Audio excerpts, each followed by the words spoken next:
திமுக ஆட்சி என்பது ஒரு குடும்ப ஆட்சி. அதை அண்ணா விரும்பியதில்லை, பெரியாரே விரும்பியதில்லை, நீதி கட்சி விரும்பியதில்லை. அந்த அடிப்படையில் பார்த்தால் எம்ஜிஆரோ அதற்கு பிறகு வந்த அம்மாவோ அல்லது எடப்பாடியோரோ ஒரு குடும்ப ஆட்சியை ஏற்றுக்கொண்டவர்கள் இல்லை. சரியா தவறோ திராவிட இயக்கத்தில் ஒரு குடும்ப ஆட்சி வளர்ந்து விட்டது.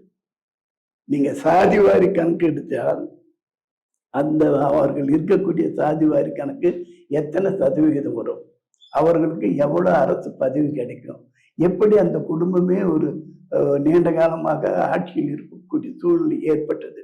இதுவே அந்த ஆட்சிக்கு விரோதமாக அமையும். ஒன்று, அந்த ஆட்சிக்கு வந்த பிறகு ஆட்சியின் வேகம், வளர்ச்சி இதெல்லாம் குறையும், அவர்கள் குடும்பத்தினுடைய வளர்ச்சி பெருகும். 1962 57 அரசாங்க பணத்திலேயே ஒரு குடும்பம் வாழ்கிறது என்று சொன்னால் இன்று வரை அது மு. கருணாநிதி அவருடைய குடும்பம் தான். எப்படி சார்?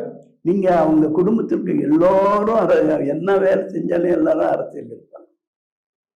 நீங்க உதயநிதி வரலாம், இன்னைக்கு இருக்கிற இது வரலாம் உதயநிதி, அதற்கு முன்பு ஸ்டாலின், அதுக்கு முன்பு இதெல்லாம்.